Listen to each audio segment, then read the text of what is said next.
చలో.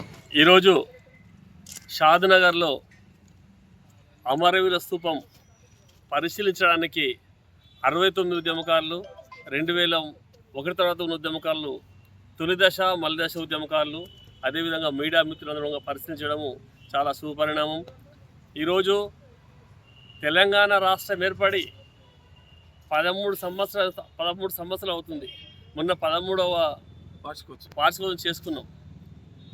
దౌర్భాగ్యం ఏంటంటే ఉద్యమకారులే ముఖ్యమంత్రులు, ఉద్యమకారులే ఎమ్మెల్యేలై ఏమాత్రం కూడా ఎక్కడ అమర స్తూపం కానీ జయశంకర్ సార్ విగ్రహాలు పెట్టిన దాఖలు లేవు.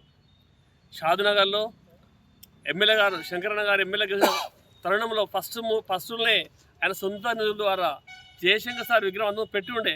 ఈ విగ్రహం చిన్నగా ఉంది, దీన్ని పెద్ద చేస్తే బాగుంటుంది, ఇది రోడ్డు మీద ఉంది, ఒక చూడడానికి అందంగా ఉండాలి, పెద్ద ఉండాలి, చిన్నగా ఉంది అనే ఉద్దేశంతో దాన్ని పెద్దగా చేసి ఆయన సొంత నిధుల ద్వారా చేసి ఆయనకున్న తెలంగాణ రాష్ట్రం మీద ఉద్యమకారుల ప్రేమ అనేది ఆ రోజు సాధించిన ఆయన ఈరోజు అమరవీర స్తూపానికి ఆయన స్వతహాగా ఆయన సొంత డబ్బులు వెచ్చించి ఈరోజు తెలంగాణ ఉద్యమకారులకు అమరవీరులను స్మరించుకోవడానికి ఈ యొక్క తెలంగాణ అమరవీర స్తూపం ఏర్పాటు చేసినందుకు ఆయన ప్రత్యేక ధన్యవాదాలు తెలియజేస్తున్నాం.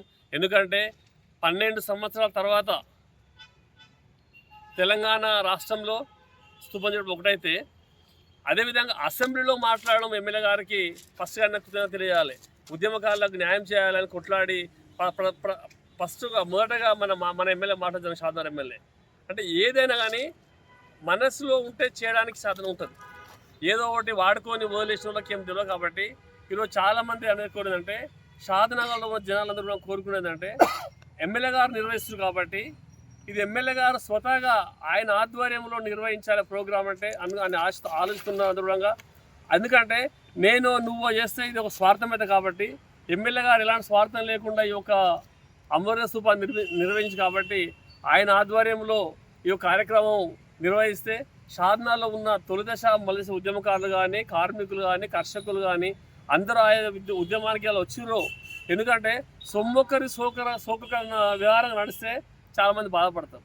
కాబట్టి దయచేసి ఎమ్మెల్యే గారికి కానీ అందరు కోరుకునేదంటే ఇక్కడ ఉన్న అందరు కోరుకునే ఒకటే మాట, మీడియా మిత్రులు కావచ్చు, 69 ఉద్యమకాలు కావచ్చు, మలి దశ ఉద్యమకాలు కావచ్చు, అందరూ కూడా ఆయన చేస్తున్న ఈ యొక్క ఉద్యమకాలకు చేస్తున్న స్ఫూర్తివనంగా ఆయనని ఈరోజు ఉద్యమకాలుగా సన్మానించుకోవాల్సి కాదు, వాళ్ళందరూ కలిసి ఎమ్మెల్యే సన్మానించుకోవాలి. ఎందుకంటే ఈ 12 ఏళ్ళ తర్వాత మన ఉద్యమకాలను గుర్తించి ఈరోజు అమరవీర స్తూపం కానీ, జయశంకర్ సార్ విగ్రహం కానీ, ప్రతిసారి ఉద్యమకాల గురించి ఆయన అసెంబ్లీ మాట్లాడడం కానీ, ఎక్కడ కలిసినప్పుడు అన్న ఎంతకొచ్చింది ఉద్యమకాల చరిత్ర అని పొద్దుగాలే సాడడం అనేది ఒక ఉద్యమం చేయకపోయినా, ఉద్యమకారుడు కాకపోయినా తెలంగాణ రాష్ట్రం వచ్చినందుకు ఎమ్మెల్యే అయిన ఉద్దేశంతో ఆయన ఈరోజు చేస్తున్న ఈ యొక్క కృషికి ఆయనకు మరీ ధన్యవాదాలు తెలియజేస్తూ ముగిస్తున్నాను. జై హింద్.